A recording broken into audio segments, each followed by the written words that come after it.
신명기 17장 1절로 봉독하겠습니다.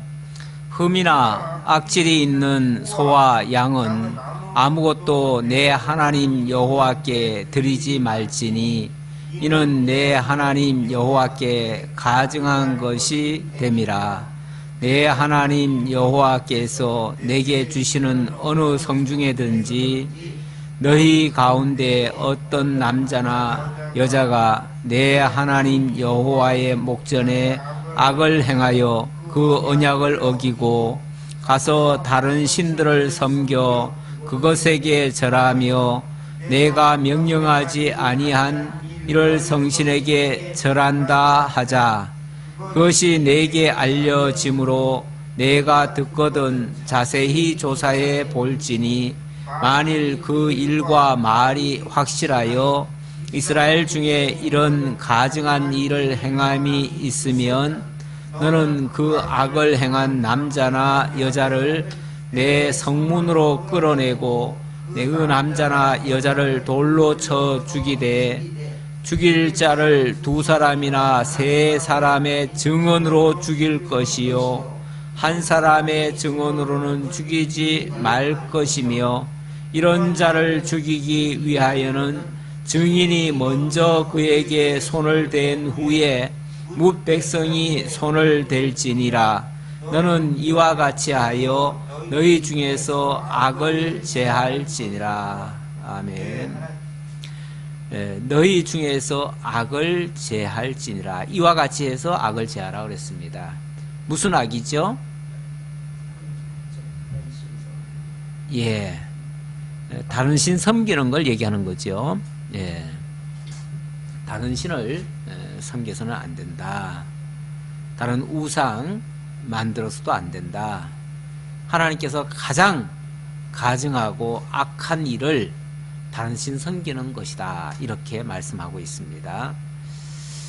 17장의 내용, 원래 12장부터가 여러 가지 규례를 주고 계시는데요. 하나님 섬기는 규례, 백성 성별 규례, 그리고 16장 18절부터는 지도자 성별 규례입니다.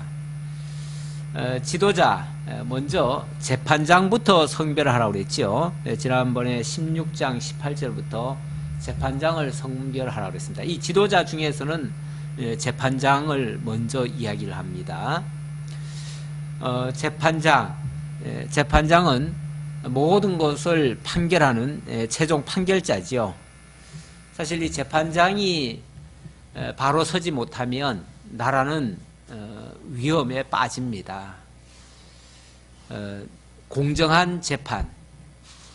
우리나라 작년에 대통령이 바뀌어가지고 새로운 대통령이 이제 나라를 운영해 가고 있는데 새 대통령이 외칠 때에 공정한 나라를 외쳤죠.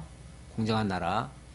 그 전에 공정하지 못한 일들이 많이 있었다는 얘기예요. 기회는 균등하고 모든 것들은 다 평등한 그런 상황에서 공정하게 모든 일이 이루어져야 되는데 공정치 못한 일들이 너무나 많이 일어났어요. 사실 그것 때문에 탄핵까지 일어났지요.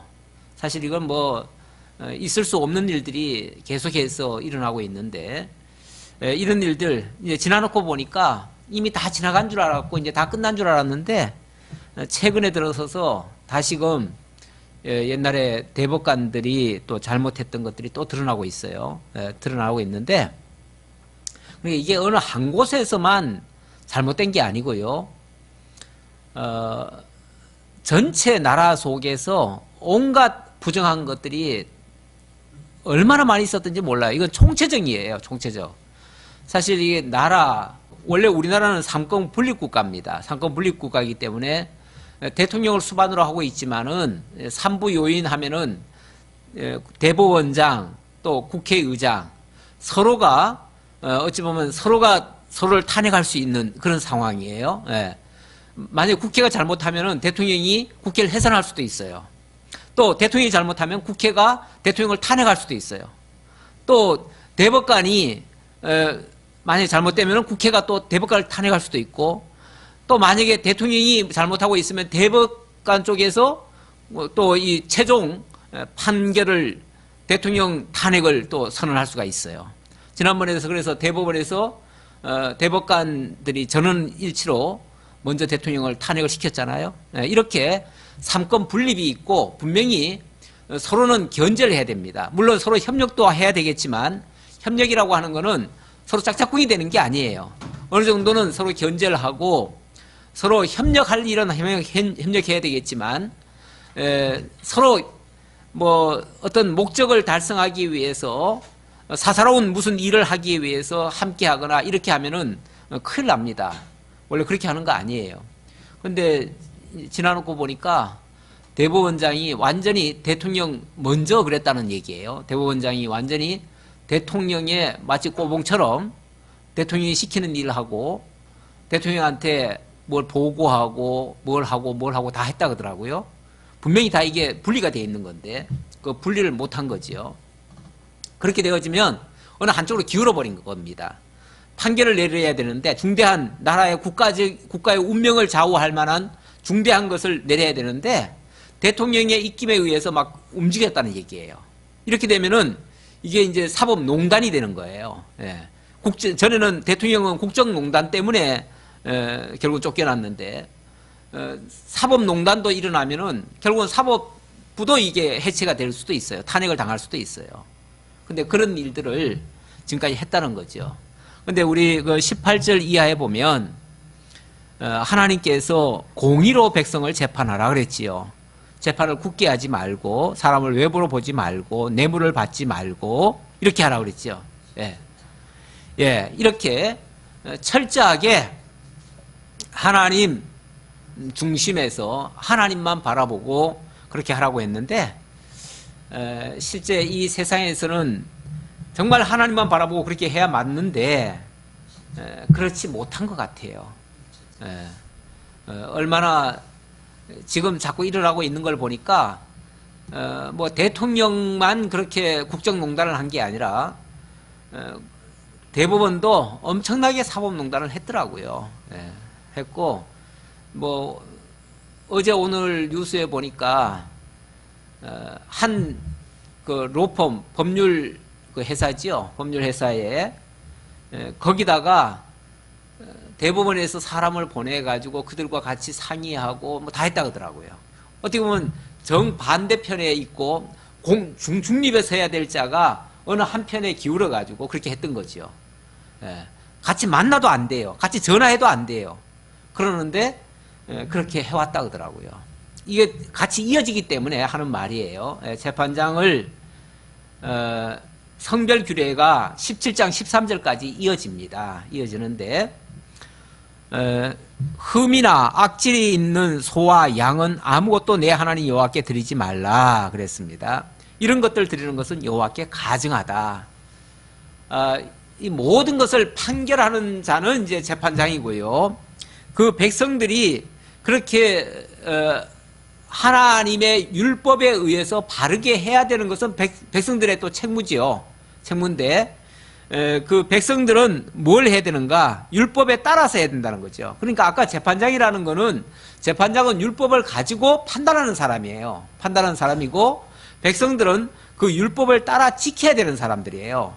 지켜야 되는데 지킬 때에 율법에 벗어나는 걸 해서는 안 된다. 율법에 벗어나는 걸 하면 그게 다 하나님 앞에 가증하다 그 말이에요. 그리고 또 가증한 일 중에 하나는 2절에 나오는 내용입니다. 내 하나님 여호와께서 내게 주시는 어느 성 중에서든지 여호와의 목전에 악을 행하지 말라 그 말이죠. 여호와의 목전에 악을 행하지 말아라. 여호와의 목전에 악을 행한다는 게 뭔가? 3절에 보니까 그 언약을 어기고 가서 다른 신들을 섬겨 그것에게 절하며 내가 명령하지 아니한 이럴 성신에게 절하는 것, 이런 것들을 아주 하나님이 가증히 보시고 여호와의 목전에 악을 행하는 것이다.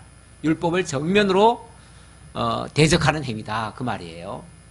그러니까 율법이라고 하는 것은 10계명 중에 제1계명이 뭐죠? 그렇죠. 나 외에 다른 신을 섬기지 말라. 그리고 우상도 두지 말라. 그랬습니다. 하나님이 가장 중요하기 때문에 가장 1번으로 놓은 거예요. 1번에 놓은 거를 그들이 만약에 다른 신을 섬긴다든지 다른 걸 따른다면은 하나님이 가장 진노할 일이죠. 그래서 하나님이 제일 미워하시는 죄, 악이라고 하면은 우리가 다른 신을 섬기는 겁니다.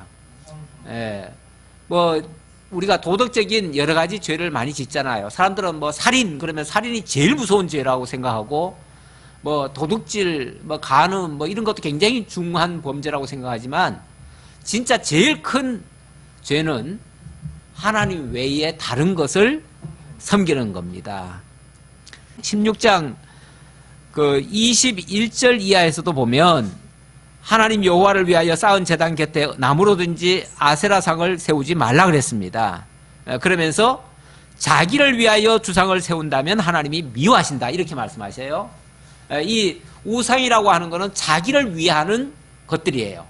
자기를 위하는 거. 그러니까 이걸 바꿔서 설명하면 나를 위해서 나의 유익을 위해서 내가 뭔가를 추구하면 그것도 우상이 될 수가 있어요. 그러니까 하나님 외에 더 좋아하고 더 의지하고 자기를 위해서만 살아가는 사람들, 그런 사람들이 사실은 우상을 숭배하는 거나 마찬가지예요.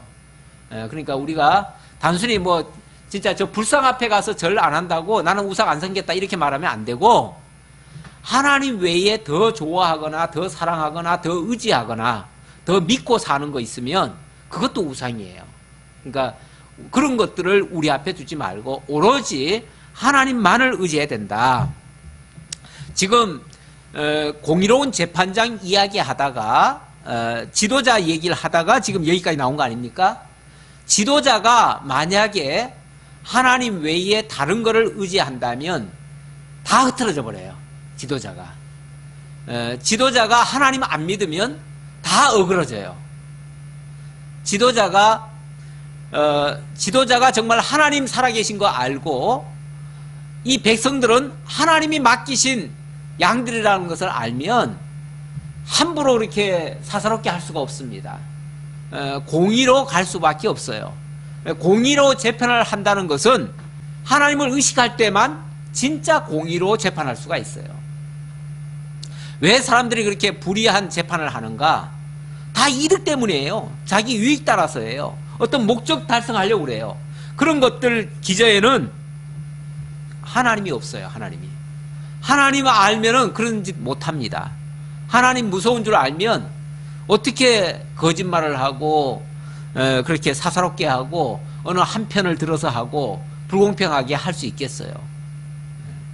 우상을 섬기는 것이 가장 악한 것이고 여호와의 목전에 악을 행하는 거다. 그리고 언약을 어기는 거다. 하나님과 이스라엘 백성 사이에는 철저한 이 언약 관계가 있어요. 하나님은 엄청난 걸 약속하시면서 이 계명을 지키라고 말씀하셨어요. 그러니까 그 계명을 지키는 게 목적이 아니라 그 계명을 통해서 하나님이 언약하신 것을 바라보게 하고 그걸 믿게끔 한 거예요. 믿게끔 한 건데 이 계명을 안 지킨다고 하는 거는 그 언약을 믿지 않는다는 얘기거나 그 언약을 바라보지 않는다는 뜻이기도 해요. 그럼 결국은 그 언약이 그들에게 복이 되는 게 아니라 그 언약 속에는 이 복도 들어있지만은 사실은 저주도 함께 들어있거든요. 그래서 그 계명을 지키는 자에게는 복으로 주어지지만 계명을 지키지 못하는 자에게는 저주로 임하게 돼요. 그렇죠?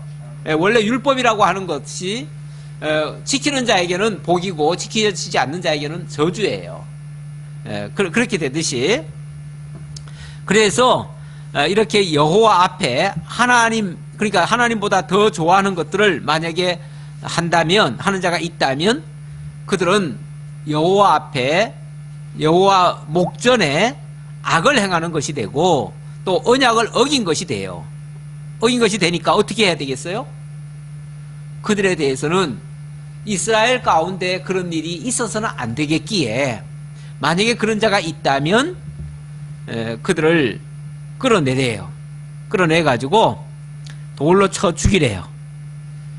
우리 참 이런 표현을 직접 전하려고 하면 아마 듣는 사람들은 움찔거리죠. 왜냐하면은 뭐 쳐 죽이라 하니까 두렵지요. 두려운데 율법이라고 하는 것은요 원래 행한 대로 갚으라는 거예요. 하나님 앞에 여호와의 목전에 악을 행했으면 악을 행한 만큼 하나님이 진노를 할 수밖에 없어요. 심판을 받아야 돼요. 받아야 되는데 물론 오늘 우리에게 그대로 적용해버리면 만약에 하나님 외에 더 좋아하는 것이 있거나 여호와의 목전에 다른 것을 만약에 섬기는 자가 있다면 그런 다 돌에 맞아 죽을 죄인들이죠. 죄인들인데 그래도 감사하게도 우리는 그런 일을 좀 저질렀음에도 불구하고 오늘 우리가 바로 죽지는 않습니다. 왜 그렇죠? 그리스도께서 내 죄를 대속해서 십자가에 그 율법의 죄짐을 짊어지시고 대신 죽어주셨기 때문에 그래요. 다시 말하면 죄값을 치러주셨어요. 치러주셔서 우리가 받을 그 진노를 예수님이 대신 받으시고 우리는 그의 의를 힘있게 됐어요. 그래서 그 의로 말미암아 우리가 용서함을 받아서 그런 거지 우리가 의롭다는 얘기는 아니에요. 우리가 그 의를 힘입었다는 얘기예요. 그래서 우리에게 만약에 의가 있다면 그것은 전적인 그리스도의 공로예요. 하나님의 은혜예요. 하나님의 은혜로 말미암아 우리가 그저 그 공로를 힘있게 됐다. 그 의를 잊게 됐다. 그 말입니다. 자, 그런 악한 일을 한 자들은 끌어내서 죽이라고 그랬는데 죽일 때에 두 사람이나 세 사람의 증언으로 죽일 것이요 한 사람의 증언으로는 죽이지 말라 그랬어요. 왜냐하면 한 사람이 만약에 그렇게 하는 거는 거짓말일 수도 있잖아요. 그러니까 한 사람의 증언만 듣고는 그 사람을 함부로 죽이면 안 돼요. 명백한 그 사람에게 어떤 증거가 있어야 되고 최소한 증인도 세 사람은 있어야 돼요. 그래서 반드시 세 사람 정도는 있어야 그거에 대한 그 사건을 쉽게 말하면 접수를 받는 거예요. 그래서 재판을 내려서 저 사람 죽여라 하고서 재판장이 판결을 내릴 수가 있어요. 있는데 내릴 때에 만약에 그 사람이 진짜 그런 일이 있고 세 사람의 증인이 있다고 칩시다. 그러면 죽일 때에 제일 먼저 그 증언을 한 사람부터 돌을 던지라고 그래요. 왜 그러죠? 만약에 이 사람이 혹이라도 거짓말을 했거나 뭘 했다면 이 사람이 저 사람을 죽인 살인자가 되는 거예요. 그렇죠? 살인자가 되고 나중에 그 죄값을 그 사람이 다 받아야 돼요. 만약에 이 사람이 억울한 죽음을 당했다? 그러면 이 사람의 생명값을 하나님이 저 사람에게서 취하도록 하시는 거예요. 그래서 함부로 못 죽이게끔. 함부로, 그러니까 명백한 증거가 있고 증인이 있다면 죽일 수 있는데 아무나 막 죽일 수는 없어요. 밉다고 막 죽였어도 안 돼요. 그렇게 되면 반드시 하나님께로부터 또 응징을 그 사람이 받을 거예요. 그것도 엄청난 죄지요. 어찌 보면 그런 죄가 없음에도 불구하고 이 사람에 의해서 거짓말에 의해서 죽임 당했으면 그 사람은 의로운 죽음이에요. 오히려 억울한 누명을 쓰고 죽는 거니까. 그래서 그의 모든 죄값은 이 사람에게서 하나님이 찾으신다는 거예요. 그래서 하나님을 의식한다면 절대 그런 짓 못하겠죠. 그래서 억울한 죽음이 없도록 하기 위해서 이렇게 하라 그랬습니다. 자, 그 다음 8절로부터 보겠습니다. 자, 8절로부터는 제사장이나 재판장의 말을 듣지 않는 자는 죽이라고 또 명하십니다. 앞에서 큰 죄라고 하면, 자, 우상 섬기는 게 큰 죄라고 그랬습니다. 이번에는 또 다른 죄를 얘기하는데, 내 성중에서, 우리 한번 교독을 해볼게요. 내 성중에서 서로 피를 흘렸거나 다투었거나 구타하였거나 서로 간에 고소하여 내가 판결하기 어려운 일이 생기거든 너는 일어나 내 하나님 여호와께서 택하실 곳으로 올라가서 내 사람 제사장과 당시 재판장에게 나가서 물으라. 그리하면 그들이 어떻게 판결할지를 내게 가르치리니 여호와께서 택하신 곳에서 그들이 내게 보이는 판결의 뜻대로 내가 행하되 그들이 내게 가르치는 대로 삼가 행할 것이니 곧 그들이 내게 가르치는 율법의 뜻대로 그들이 내게 말하는 판결대로 행할 것이요 그들이 내게 보이는 판결을 어겨 좌로나 우로나 치우치지 말 것이니라. 예, 이 재판장의 제일 큰 덕목이라면 좌로나 우로나 치우치면 안 됩니다. 어느 한쪽으로 기울면 안 돼요. 재판장은 그래서 어찌 보면 완전히 자기가 없는 사람이어야 돼요. 자기가 없고 오로지 하나님의 법만, 율법만 간직한 채 그 율법에 의해서 눈을 지그시 감고 그렇게 판결 내려야 돼요. 그래서 그 재판정 앞에 보면은 정의의 여신이라고 이렇게 디켄가요? 이렇게 뭐 저울하고 뭐 들고 있는 자가 있죠, 여자가 있죠. 그 정의의 여신이라고 보통 일컫는데 그 정의의 여신이 눈을 감고 있어요. 눈을 왜 감고 있을까요? 예. 공정하게 하라는 거예요. 만약에 눈을 뜨고 있으면 사람이라는 게, 이 정의라는 게 있잖아요. 그래서 은근히 어떤 약한 사람한테 편을 들 수도 있고, 아니면 자기가 좋아하는 사람한테 편들 수 있고, 뭔가 자관, 자기 사감, 자기 개인 감정이 거기에 개입되면, 그렇게 되면은 이게 판결이 굽어져요. 굽어질 수 있기 때문에 일체 아무것도 안 본다는 거죠. 다른 걸 안 보고 오로지 법과 그 사람의 죄, 법과 죄, 그것만 딱 보겠다는 거죠. 그거 외에는 아무것도 안 보겠다는 거죠. 그래서 일체 다른 것에 영향을 받지 않기 위해서 하는 일, 그게 바로 좌로나 우로나 치우치지 않는 겁니다. 자, 그런데 여기서 성중에서 만약에 서로 피를 흘렸거나 다투었거나 구타했거나 서로 고소해서 판결하기 어려운 일이 생기거든. 그러죠. 이거는 이제 나라가 이제 제도 형성되면은 각 지역으로 다 흩어질 거 아니에요. 사람들이 흩어져서 살 거 아니에요. 그러면은 어느 지역에서 어떤 사건들이 일어나요.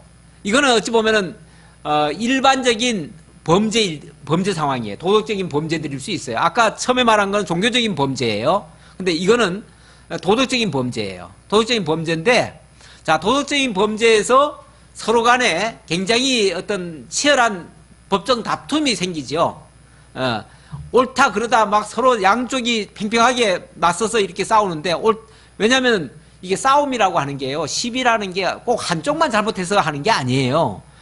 이렇게 다루다 보면은 양쪽 다 문제가 있을 수 있어요. 물론 어느 쪽이 더 크고 더 원인 제공은 어디서 했느냐, 이게 더 중요하긴 하지만은 어쨌든 쌍방간에 서로 간에 막 서로 네가 옳다 이렇게 말을 할 수가 있어요. 자, 그렇게 되어지면 일단 판결은 내리지만 그게 억울하다고 생각할 수도 있고요. 또 아니면은 판결하기 굉장히 곤란할 때도 있어요. 그래서 쉽게 말하면 저 지방에서 무슨 일이 발생했는데 그것을 제대로 처리를 못하면 그러면 어떻게 해야 되는가? 그 사건을 가지고 하나님 여호와께서 택하실 곳으로 옮겨가래요. 올라가래요. 올라가면 거기에는 이제 레위 사람 제사장이 있을 거 아니에요?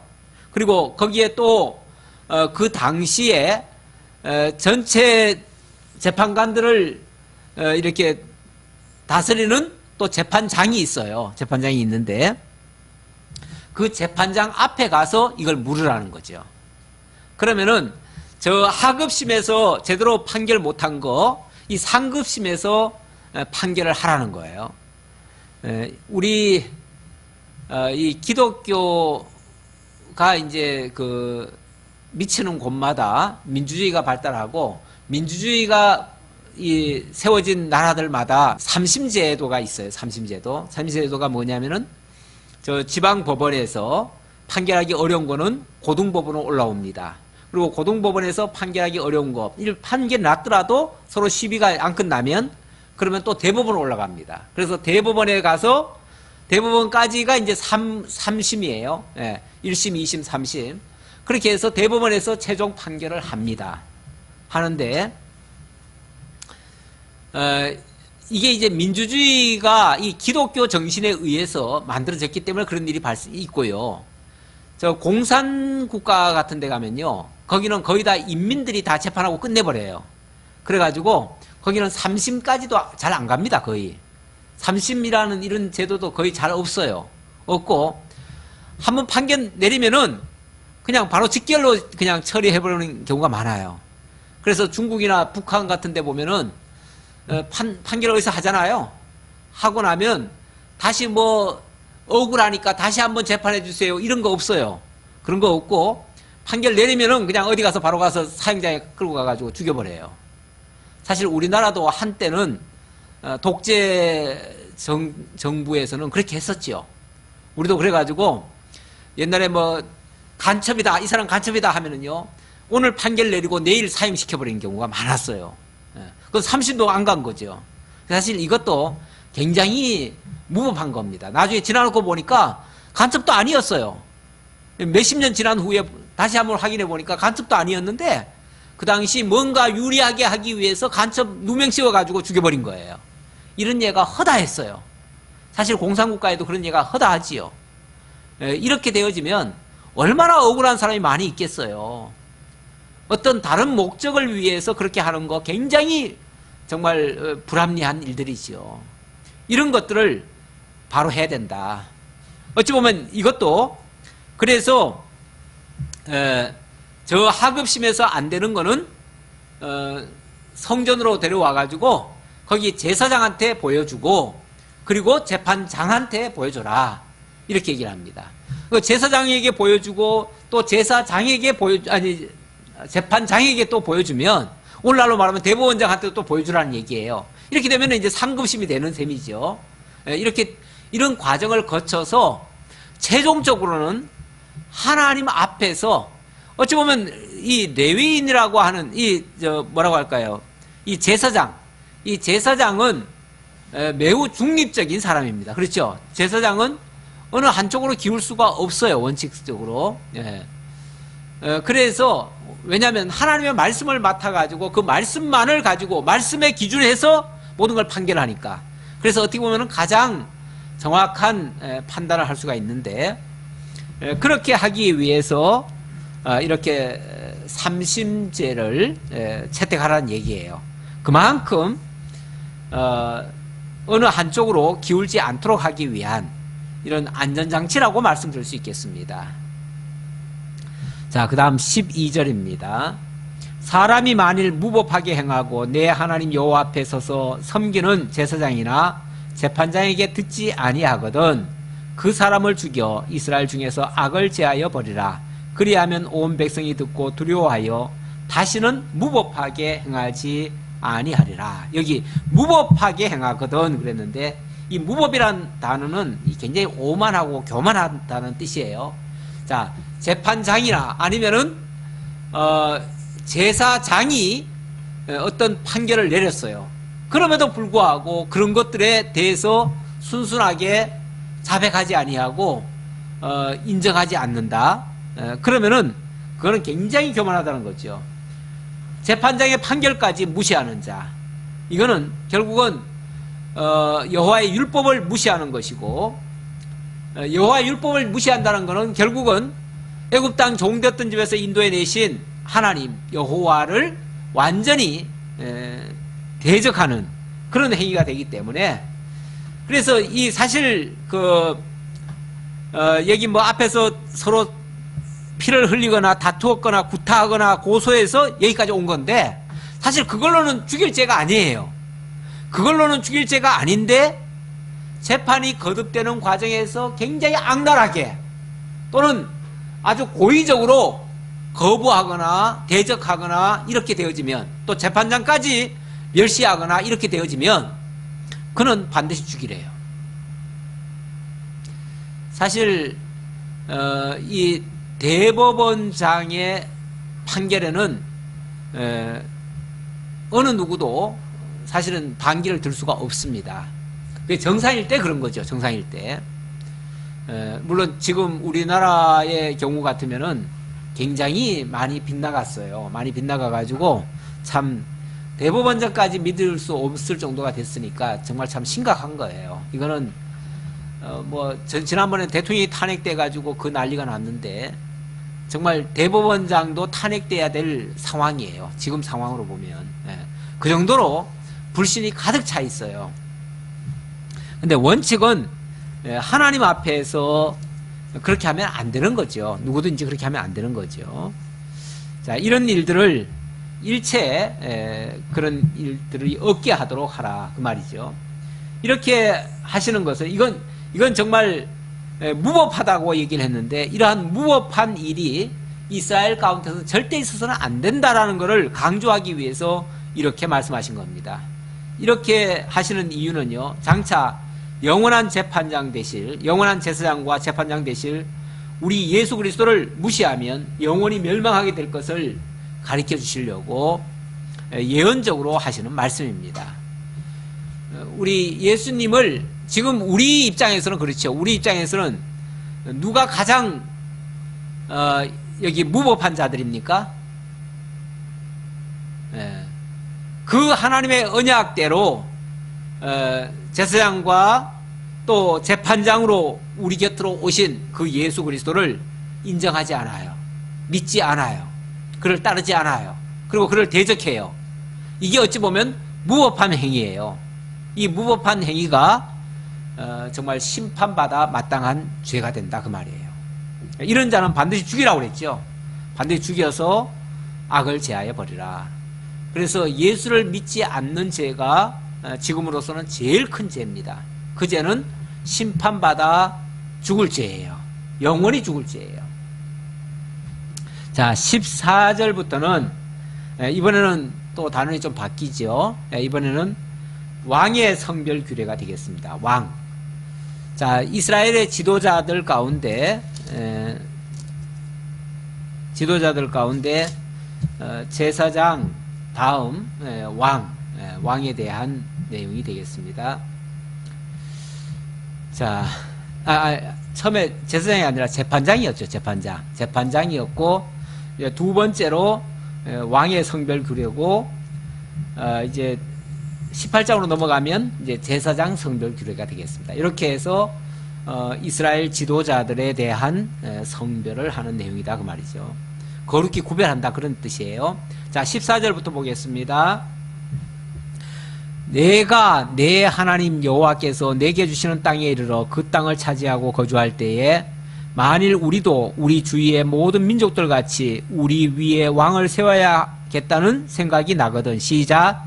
반드시 내 하나님 여호와께서 택하신 자를 내 위에 왕으로 세울 것이며 내 위에 왕을 세우려면 내 형제 중에서 한 사람을 할 것이요 내 형제 아닌 타국인은 내게 세우지 말 것이며 그는 병마를 많이 두지 말 것이요 병마를 많이 얻으려고 그 백성을 애굽으로 돌아가게 하지 말 것이니 이는 여호와께서 너에게 이르시기를 너희가 이후에는 그 길로 다시 돌아가지 말 것이라 하셨음이며 그에게 아내를 많이 많이 두어 그의 마음이 미혹되지 하지 말 것이며 자기를 위하여 은금을 많이 쌓지 말 것이니라. 예, 우선 거기까지. 자, 이번에는 왕을 거룩히 구별해서 세우는 그런 규례라고 말씀드릴 수 있어요. 자, 내가 내 하나님 여호와께서 내게 주시는 땅에 이르러 그 땅을 차지하고 거주할 때에 라고 했습니다. 그러니까 이거는 아직은 광야 아닙니까? 광야이기 때문에 지금 당장 이렇게 실천하는 얘기는 아니에요. 아닌데 이제 약속의 땅에 들어가서 거기서 이제 거주하게 되면 어느 순간 야, 다른 나라들은 전부 다 왕이 이렇게 나라를 다스리는데 우리는 왕이 없네. 우리도 왕이 있었으면 좋겠다. 이런 생각을 할 수 있다는 거죠. 예, 이런 생각을 할 수가 있다는 거죠. 자, 이런 생각을 하게 되어지면 그러면은 백성들이 그렇게 원하면은 또 왕을 세워야 될 거 아니에요. 원칙은 이스라엘의 왕이 있지요. 누가 왕입니까? 아니, 그거는 이제 인간 왕이고, 인간 왕 말고, 원래는 하나님이 왕이 아니에요? 예, 원래는 하나님이 왕이시죠. 왕이시기 때문에 이스라엘 백성들을 40년간 광야를 쭉 데리고 오시면서 하나님이 직접 다스린 거예요. 다스리는데, 제사장들을 세우시고, 또 모세를 세우시고, 어찌 보면 모세가 그 왕 같은 역할을 했지요. 했는데 어쨌든 하나님이 머리가 되셔서 그 사람들을 동원해서 다스리신 거예요. 그런데 이제 약속의 땅에 들어가면 모세도 죽을 것이고, 그 땅에 가면은 이제 지도자들이 이제 자꾸 사라질 거 아니겠어요. 그러면은 아무래도 백성들은 점점 많아지고, 지도자들은 이제 없고, 그러면은, 우리도 왕이 있었으면 좋겠다. 이런 생각을 하게 될 거라는 거예요. 이거는 미래에 있을 것을 하나님이 미리 알게 하시면서 만약에 그런 일이 있거들랑 그때는 왕을 세워라. 세우는데 왕을 세우려면 이런 조건을 가지고 세워라. 이런 기준을 세워서 이런 기준에 맞는 왕을 세워야 된다. 안 그러면 그 왕 세워가지고 좋게 되는 게 아니라 나라 망한다 그 얘기예요. 네, 망한다. 원칙은 왕이 있으면 나라가 튼튼해지죠. 그렇죠. 원칙은 그런데 어떤 경우에는 그 왕이 나라를 망쳐먹을 수도 있어요. 네. 역사적으로 보면 왕들이 정말 못돼가지고 백성들을 피곤하게 만들고 힘들게 만들고 착취만 하고 못살게 군 때가 더 많아요. 사실은. 그 왕 때문에 나라가 망하지 백성 때문에 나라 망하지는 않아요. 어느 나라든지 백성이 뭐 잘못한다고 해서 그렇게 뭐 나라를 망하게 할 정도로 그러지는 않아요. 그런데 백성들은 조금 잘못하면은 그냥 다스리면 되는 거예요. 다스리면 되는데 문제는 왕이 잘못하면 왕은 어떻게 제어가 안 돼요. 그렇잖아요. 그렇잖아요. 왕을 어떻게 제어하겠어요. 왕은 지 맘대로 하려고 하는데. 그래서 왕을 설령 세우더라도 절대 지 맘대로 못하게 해라 그 말이에요. 지 맘대로 못하게. 지 맘대로 못하게 하려면 어떻게 해야 돼요? 아니죠. 세우더라도 하나님이 머리가 되도록 하나님을 모시고 하나님의 지도를 받아서 하도록 해야죠. 그러려면 하나님의 말씀을 전하는 자, 바로 선지자지요.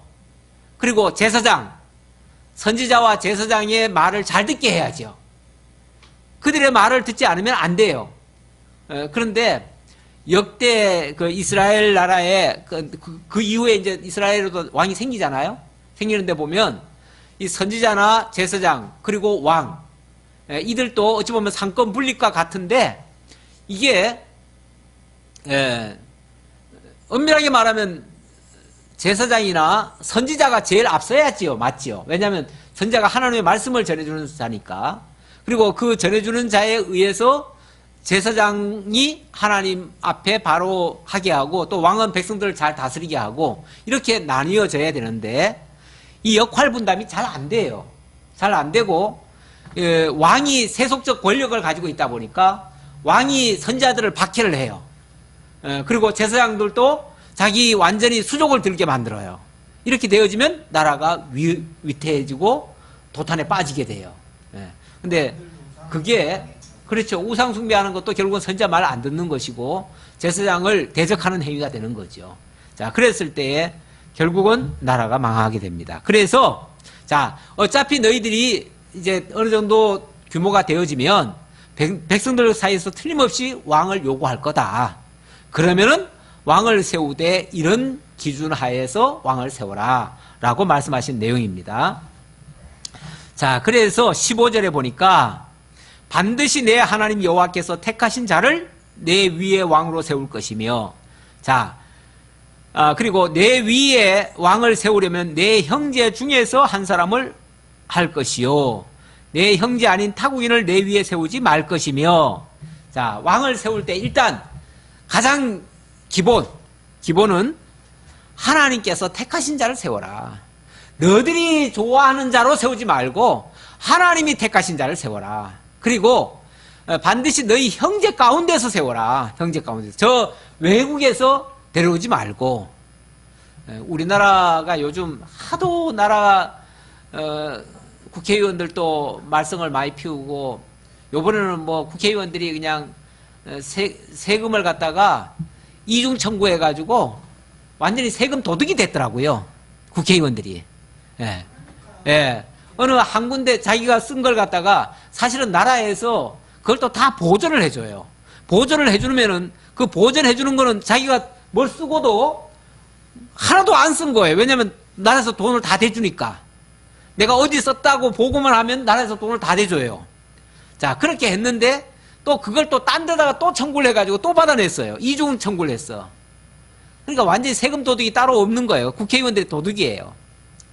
또 재판장들은 또 이렇게 또 짝짝꿍이 돼가지고 자기 편 들어가지고 다 또 했잖아요.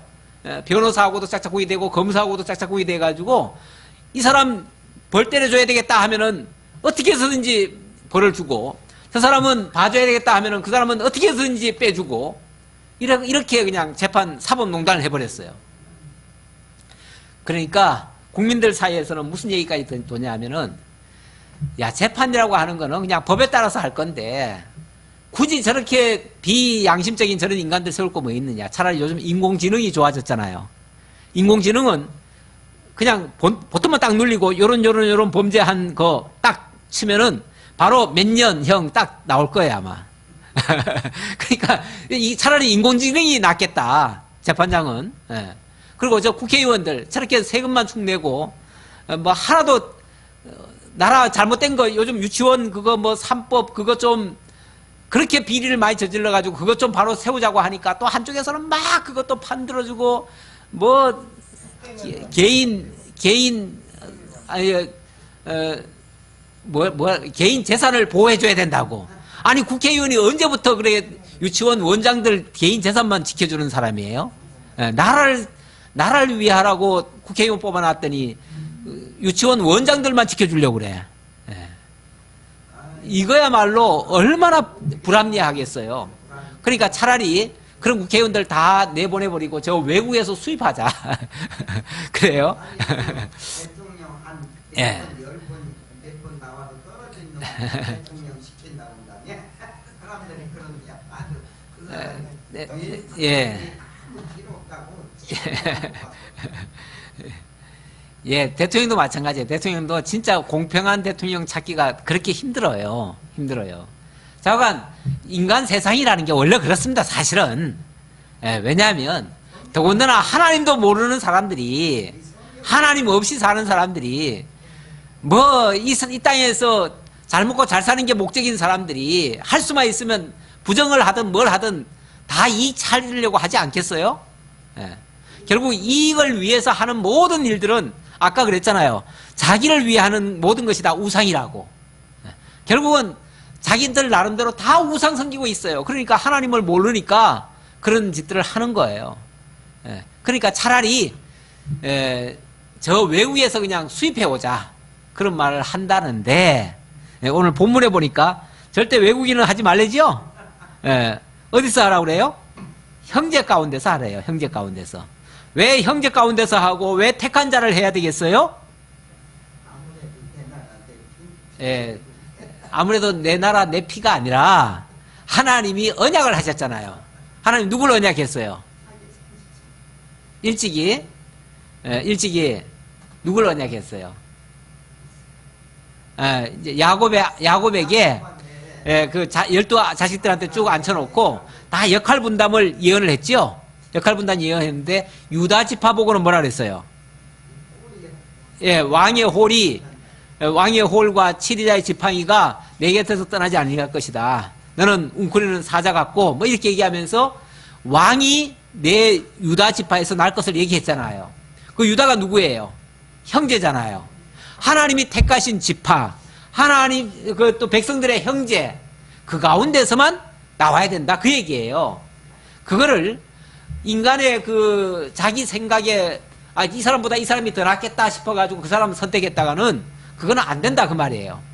그런데 이스라엘 백성들이 나중에 보면 사사기에 가보면은 왕을 자기네들이 뽑습니다. 자기네들이 제일 마음에 드는 사람을 뽑아요.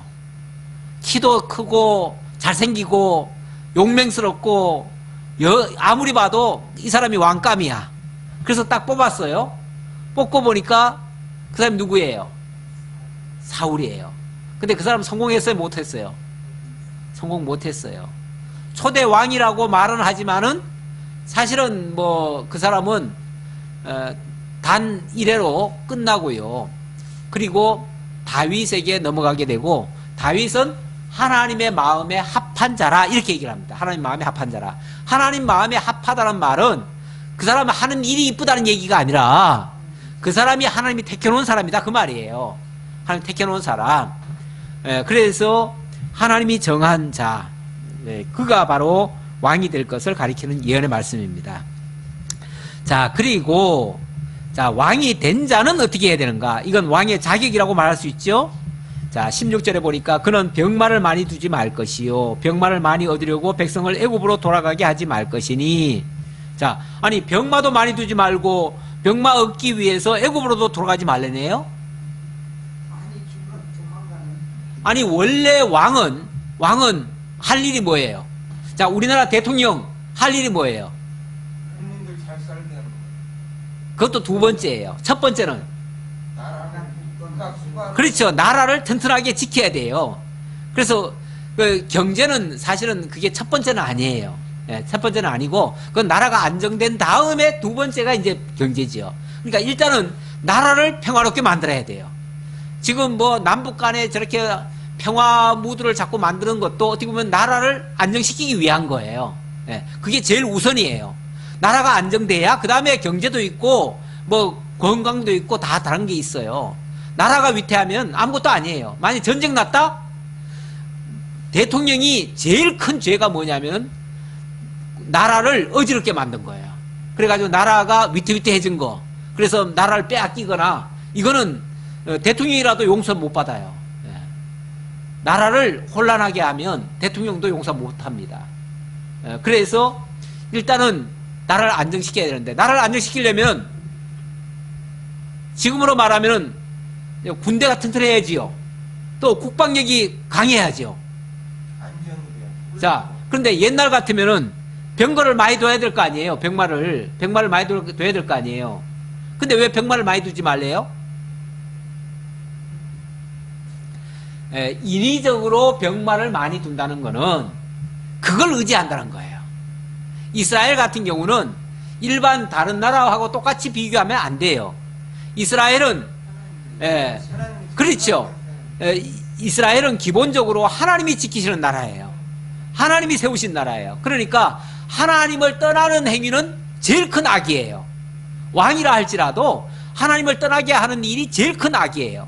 근데 병마를 많이 만든다는 거는 병마를 의지한다는 것이고 하나님을 의지하지 않는다는 얘기가 돼버려요. 그리고 그 병마를 얻기 위해서 애굽에 내려간다? 자, 그 당시 애굽이라는 나라가 제일 큰 나라예요.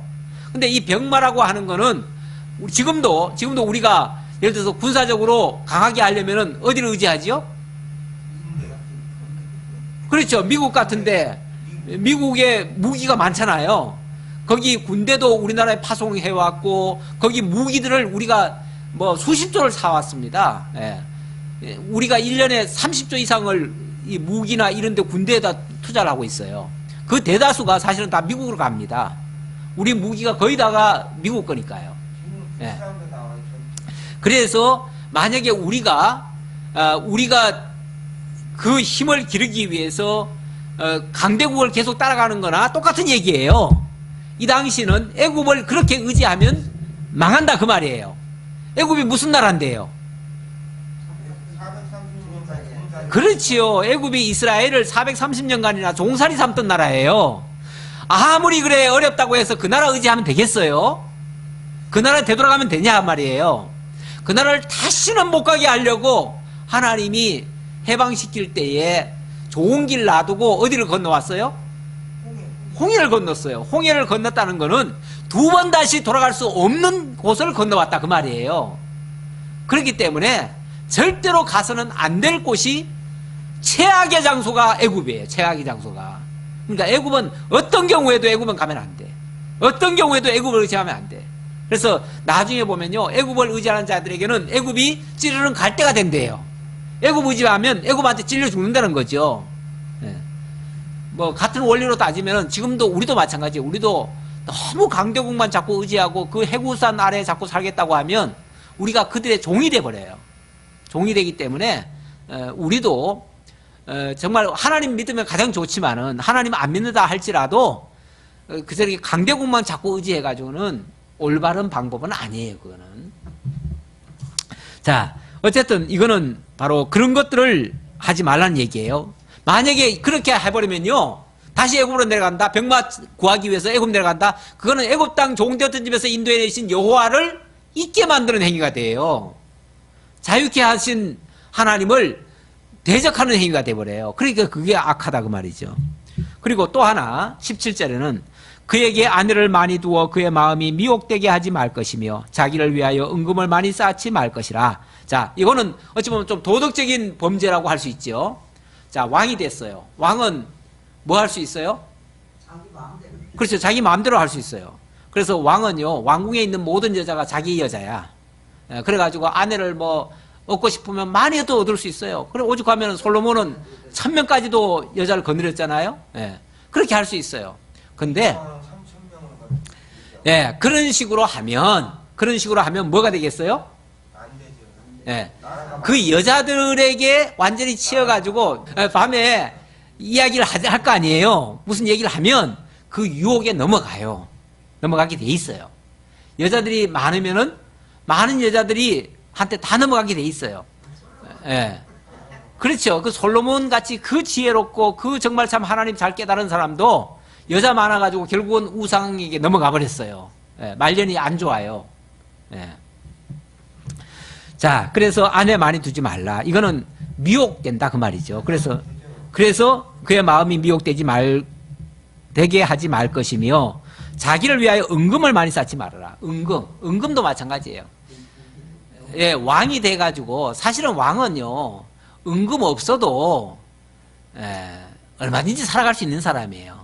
아니 권력까지 진 사람이 왜 또 돈까지 탐을 냅니까? 우리나라 대통령 했던 사람도 너무 돈을 좋아해가지고 은금을 너무 좋아하셔가지고 그냥 지금 감옥에 가 계시는데 은금 좋아하면 이 모든 게 다 굽어집니다. 은금을 좋아하면 다 그래요. 이 모든 것들은 다 중심이 바로 안 잡혀 있을 때에 나타나는 현상들이에요. 그가 왕위에 오르거든 이 율법서의 등사본을 레위 사람 제사장 앞에서 책에 기록하여 평생에 자기 옆에 두고 읽어 그의 하나님 여호와 경외하기를 배우며 이 율법의 모든 말과 이 규례를 지켜 행할 것이라. 그가 왕위에 오르거든 이 율법서의 등사본을, 그러니까 이 성경책을 이렇게 복사를 해가지고 그거를 항상 옆에 두고 항상 읽게 하라는 거죠. 어찌 보면 뭐 다른 말씀도 다 읽어야 되겠지만 특히 이런 부분에 대해서는 절대 이거 잊지 못하도록 아주 명심을 하라는 거죠. 미국의 어느 대통령인가 남북 전쟁 한 게 링컨이에요. 그 링컨이 쓰던 그 성경책이 미국 그 대통령들한테 계속 그게 전수가 되는 모양이더라고요. 전수가 되는데 그 대통령이 쓰던 성경이 있고 그 성경 그 한 구절이 얼마나 많이 봤는지 그걸 거의 매일 보다시피 했대요. 매일 봐가지고 그 부분이 아주 새카맣게 그냥 이렇게 더럽혀져 있대요. 노예 해방이죠. 예. 근데 그 사람이 노예 해방하고 뭐 여러 가지 복잡한 일들이 굉장히 많았죠. 남북이 전쟁이 일어났고 막 했으니까 굉장히 복잡한 일이 많았어요. 그랬을 때에 정말 이걸 어떻게 풀어갈까 그 지혜를 하나님께 구하지 않으면은 도저히 이 어떤 방법을 못 찾았다는 거죠. 그래서 하나님께 구할 때마다 그 성경을 보면서 하나님 앞에 그걸 붙잡고 하나님 앞에 기도하면서 이렇게 했다는 거예요. 그래가지고 얼마나 많이 그 부분을 읽었는지 아주 책이 새까맣게 됐대요. 근데 그거를 유물로 지금도 놔두고 있는 모양이더라고요. 사실 그 대통령이나 왕이나 이런 지도자들은 진짜 하나님을 경외하는 사람이라 해야 됩니다. 설령 교회 안 나오더라도 하나님 두려운 줄 아는 사람, 저 내세가 있다는 걸 좀 아는 사람, 그래서 하나님 두려운 사람이 백성들도 두려워할 줄 압니다. 하나님 두려워하고 백성 두려워하는 사람이 바로 하나님의 말씀 앞에 두려울 줄 알아야 됩니다. 그래서 하나님을 늘 왕으로 삼는 그런 왕의 자세가 돼야 된다. 그리하면 그의 마음이 그의 형제 위에 교만하지 아니하고 이 명령에서 떠나 좌로나 우로나 치우치지 아니하리니 이스라엘 중에서 그와 그의 자손이 왕위에 있는 날이 장구하리라. 예, 그렇게 되어지면, 그렇게 하나님을 모시고 왕노릇을 한다면 비록 자기가 왕이 됐지만은 왕으로 군림을 할까요? 아니면은 백성을 섬기려 할까요? 섬기는 자가 되죠. 그 솔로몬이 왕위에 등극할 때 처음에 등극할 때 그때 굉장히 겸손했습니다. 얼마나 겸손했는지, 나 같은 사람이 어떻게 이 많은 백성들을 다스릴 수 있겠습니까? 하나님이 왕위를 준다고 하니까 내가 어떻게 이 백성들을 다스리겠습니까? 만약에 다스리게 하신다면 저에게 내가 뭘 줄고, 하나님이 그러시니까 다른 거 다 필요 없고 지혜만 주십시오. 지혜. 돈도 원치 않았고 원수를 갚아달라는 소리도 안 했고 오로지 하나님의 지혜만 주십시오. 그래서 나는 하나님의 지혜로만 백성들을 다스리겠나이다. 이렇게 이제 얘기를 했지요. 그래서 하나님이 너무 기뻐가지고 하나님이 엄청나게 지혜를 주셨죠. 그리고 지혜만 주신 게 아니라 부와 명예까지 주셨죠. 근데 그 부와 명예는 오히려 그를 망치는 결과가 돼버렸고, 망치는 결과가 됐고, 그 지혜는 그의 명성을 더럽히었어요. 그래서 사실 왕은 그러니까 잘 될 때 조심해야 돼요. 부와 명예까지 얻었을 때 그때가 제일 위험할 때예요. 사실은 그때가. 그게 어찌 보면 유혹거릴 수도 있어요. 그거를 제대로 제어할 줄 모르면은 왕 실패합니다. 그러니까 왕이 그 통치를 잘 하다가도 엉뚱하게 그런 부와 명예나 이런 것 때문에 망하는 경우가 많아요. 지금 대통령도 마찬가지예요. 진짜 위로 하나님 무서운 줄 알고 백성 무서운 줄 알고 정말 섬기는 자세로 한다면 분명히 성공할 것이고요. 괜히 다른 데다가 자꾸 목적을 두고 다른 거 뭐 업적 자기 이루겠다고 이렇게 하다가는요 크고 다칩니다. 그럼 망하는 거예요. 누구나 할 것 없이 예외가 없어요. 그래서 다 초창기에는 잘하다가도 나중에는 잘못되는 경우가 많아요. 목회자들도 마찬가지입니다. 지도자는 어떻게 보면 다 같은 급에 있어요. 모든 지도자들은 잘 될 때 조심해야 돼요. 진짜 누구 말 맞더라 한 방에 훅 가요. 그래서 큰 목회를 하시다가도 정말 초기에는 잘 하시다가 막판에 가가지고 불명예스럽게 정말 한순간에 지금까지 했던 모든 목회를 다 들러엎는 그런 목회자들도 제법 많아요. 그럴 때가 매우 주의해야 될 때다. 기도하겠습니다. 아버지 하나님 감사합니다.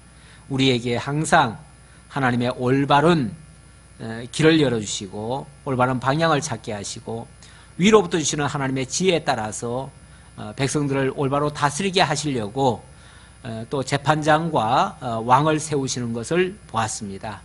오늘날 만왕의 왕 되시는 그리스도 앞에서 또 영원한 재판장 되시는 그리스도 앞에서 우리가 예수를 믿는 것 외에 자기를 위하는 모든 것들은 다 우상숭배라 했습니다. 다 심판거리가 된다고 했습니다. 아버지 하나님, 참으로 하나님만을 의지하고 하나님이 인도하시는 길로만 걸어갈 수 있는 참된 지혜자들 다 될 수 있도록 함께해 주옵소서. 감사드리옵고 예수님의 이름으로 기도하옵나이다. 아멘.